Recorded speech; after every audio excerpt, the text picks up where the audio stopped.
Oprah and Gayle, they were at the Kardashian event because, of course. Right. And honestly, if Gayle would spend a little bit more time reading up on the news and trying to be a more fair and interesting anchor, I think her neck might not be on the chopping block over at CBS. But she would never do that because she lives to be Oprah's arm candy and to rub elbows with people like this. Your thoughts? Well, I have many thoughts. Number one, we at The Nerve sent an email directly to Stedman on Monday asking if he was still alive. And if so, to please tell us where he is and the state of his health. We've heard nothing. So maybe that's your answer. We're keeping a countdown because my second question is, Gayle and Oprah, what'd you do with the body? Where is it? This would be like my ideal Law and Order episode, you know, like these like a media titan and like her beta platonic friend who they may or may not be more, but nobody can ask the question, even though they're going to like the Bezos Sanchez wedding in Venice, and like there is an image, like we couldn't run it, but like there's a photo you can find if you Google it. Oprah is sitting on a picnic table, which is already gross, and she's got her foot up on the picnic table, and Gayle's bent over tying her shoelace. Yes, I remember that. Yeah. Her beta platonic friend. That's just not what you want to be described as by anybody. No, and then so she goes and does stuff like this, which is 1% stuff. She is the host of a morning show, ostensibly. Right. What average American wants to see Gayle swanning around with the Illuminati and then beaming into their living rooms, pretending like none of it happened, but yet Oprah is coming in every month or something, shilling her favorite things or her book of the month or whatever. Oprah is to the CBS morning show what Hoda now is to the NBC morning show. Yes. Right? Like I just come by to schlock my gear. Yeah, I got an app. I got a motivational thing, like make room for me. And my favorite thing about Gayle was this like impromptu presser she did with TMZ after it was announced. CBS announced like we're terminating this when it's up in May, the contract. And Gayle's out there, that wind blown. You know how like 57th and 11th is just like this wind corridor. Yeah, it is. The wig's going everywhere. And she's going like, if they're going to fire me, say it to my face. But the wig's like blowing in her face. So you couldn't say anything to her face. It's amazing. I love Gayle King. She gives so much. Well, yes. And look, hasn't learned a thing from her fake spacewalk. So that's Gayle. Now, these are not the most maniacal, narcissistic people in the news this week, amazingly. That prize must go to Michelle Obama, who has been everywhere with this tour of her ridiculous book, trying to promote this ridiculous book. And we have a few latest sound bites of her. As you know, very much like Karine Jean-Pierre, she's obsessed with race. This is actually from her podcast, not her book tour. But here's a couple samples of what she's been saying these days about Black women, SOT 17. And we have to start educating people about all kinds of beauty. Yes. And our beauty is so powerful and so unique that it is worthy of the conversation, and it's worthy of demanding the respect that we're owed for who we are and what we offer to the world. Absolutely. Oh my God. It's not 1938. Like, we must accept that there are all kinds of beauty, Maureen, because we racist whiteys don't accept that any Black person could be beautiful. I know. She's so bigoted against white people. She's so out of her mind. Like Naomi Campbell, Tyra Banks had like one of the biggest competitive reality shows going based on how to be a top model. Whitney Houston was one of the biggest stars of all time. And one of the most beautiful. She started The Bodyguard, remember, with Yes. Kevin Costner. She was like stunning. Stunning. It was like an interracial romance for the ages. Halle Berry, Halle very Berry. thirsty for attention now, but very, very beautiful. Let's go back to Diana Ross. Let's go back to who starred as Foxy Brown.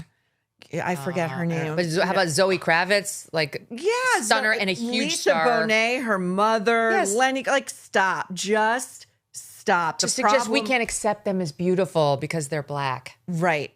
You know, and Michelle's my favorite thing about Michelle. So first of all, she's talking primarily to white women who she wants to buy this book. So she's saying to white women, you're racist. You have a limited concept of beauty. Spend $59 as I did, because I have to see the book, and they're never going to send it to me for free, on my book. This book is an ode to the awesomeness that is Michelle Obama. What's in it? Is it just page after page of her? Of her and her looks and her beauty and how she got to look this way. And I'll never display it in my home. You know, and I love a good coffee table book. Oh, my favorite thing is she says, she gave this interview to the New York Times in which the journalist, I believe is also a Black woman, went along with her contention that there never before in the 54 first ladies who came before her, did a woman have such difficult hair to style. I can't. Now, I will take umbrage because I consider myself something of an authority on Jackie Onassis, and her hair was so difficult to tame and so kinky, and it really was like like her hairstylists were like, you really do have like the texture and hair of like what we would consider Black hair, and she wore wigs for the bulk of her time as first lady. Oh, no way. Yeah. And like actually Joan Kennedy let this slip when she was first in the family. She wasn't like fully media trained. Yeah. She's like, oh yeah, Jackie wears wigs all the time. And like Jackie got upset because like her cover was blown. I didn't know that. Yeah. So Michelle Obama can take a seat. The entire country adored her. And if she's so, by the way, on fire about like Black women representing and she's in full flower in her braids, where are the braids on this media tour? Why are we styled like a white woman's hair on this media tour? Yes. The thing about the hair is really annoying because she thinks it's only a Black thing. Only Black women who spend hours on their hair, whatever, doing to their hair. That's not true. That's a woman thing. It's not a Black thing. And by the way, some of us have toddler hair. So it takes us a long time for that reason. Mm-hmm. Some of us, like redheads, a lot of redheads who have curly hair have exactly the same issue that a Black woman has. Like it's like very coarse and you've got to iron it if you want it to look soft and smooth and silky. A lot of Indian women have the same problem. It's a gift in my view to have that super thick hair, but they may not consider it that way. We all have an issue. You do not see everyone running around all the time bitching about it and asking for people to see us as like an oppressed group because it takes us a long time to do our hair, Maureen. So this is my theory. I spend more time thinking about this woman than is healthy, I think, but she fascinates me in a morbid way. I think the only thing, it's a commonality with Meghan Markle. For lack of anything really substantial going on inside, any real talent to offer the world, victimhood stands in for making one feel special and apart. And so this differentiates me. And now like I must have a platform. I must make you come to me and understand. And again, it's a hole that will never be filled. No. What is this, our third book about how awesome she is? I know, it's exactly right. Becoming, and now it's I think it's 304 pages. Right? Something ridiculous. This book? Yeah. Oh, I haven't finished it yet. Well, it's long. And here's a little bit more because she had more to say about white women. Sod 18. It's just amazing how we don't see a lot of inspiration for our type of hair on television. And I think that was a big part of what kind of got me off on the wrong track in terms of loving my hair was because when we were growing up, we had no images. There were no images of Black there was hair, no photography. Black characters, let alone Black children. Yeah. And I think that a lot of women white women don't understand how problematic it is for young Black girls not to see themselves in popular culture and not to give respect and to show examples of our beauty. Oh my God. Black people are literally everywhere. They are so outpacing their number in the actual population.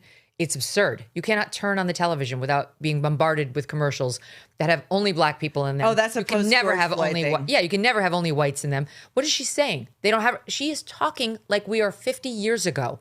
It's 2025, almost 26. Black people are making movies, starring in movies, making commercials, starring in them, TV shows, radio, everything, all over the Grammys, all over the Oscars, all over the Emmys. Like, she doesn't want to accept that we've made progress on this front. No, Beyonce, Jay-Z, Blackish, one of the biggest shows of the past 20 years, Abbott Elementary, one of the biggest shows, Scandal, one of the biggest shows. There was a show that was Viola Davis. I forget the name of it. It was like Anatomy of a Murder or something. But one of the most arresting episodes that went beyond its place in just network television and became a cultural thing. There was a scene where a very close up on Viola Davis where she was removing all of her makeup and then she removed her wig, and you saw a black woman without all the artifice in it. But it also just stands for womanhood as well, without all the artifice.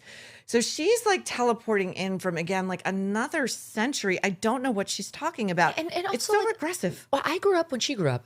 She's a little older than I am. But there were plenty of black families on television back then. We had, my God, good times. We lived for the Jeffersons in my house. Sanford Loved that. and Son. Sanford. The Cosby Show. Hello, we were all raised on the Cosby Show. Like, why is she pretending? Truly, like I said, it's 1938. We have no television. We have no representation. We have no blacks anywhere doing anything of note. And all of society isn't appreciating how hard it is for little girls like Michelle Obama because of what you said.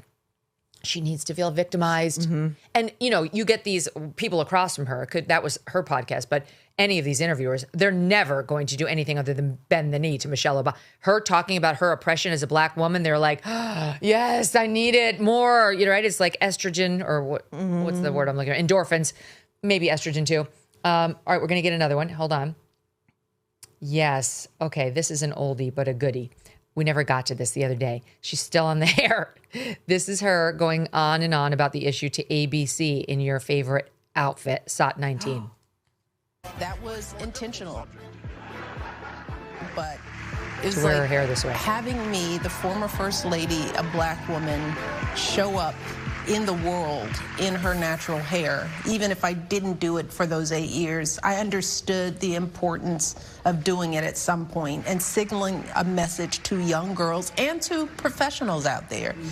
Stay out of our hair, We're just trying to get to work and do it fast and efficiently. Don't tell a black woman how to wear her hair. How I wear my hair should be my choice. And it shouldn't be illegal. It shouldn't be something that can't be done if you're part of the military. Okay, so it's illegal now. And by the way, who was telling her, like, you're the first lady of the United States. You can wear your hair however the fuck you want. If you were too cowardly to wear it the way you wanted, that's a you problem. So my favorite, again, proof to my theory that her team hates her.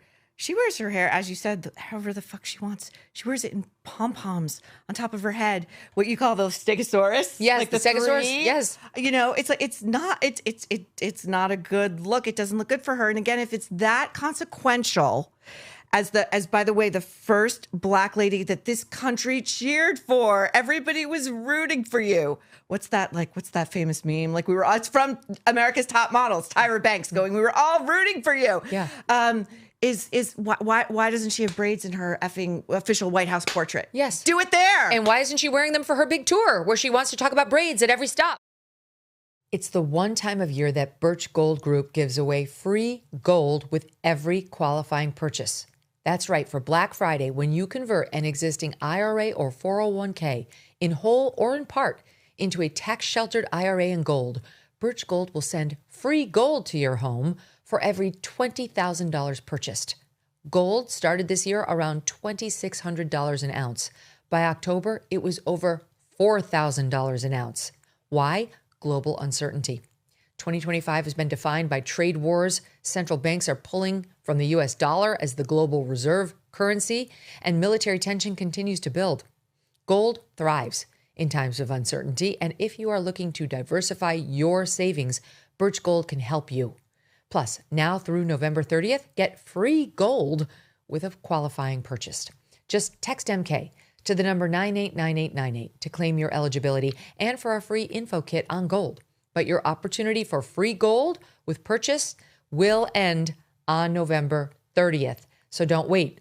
Text MK to the number 989898 for full details. Message and data rates may apply. Thanks so much for watching. If you like what you just saw, hit the subscribe button for more clips and full episodes.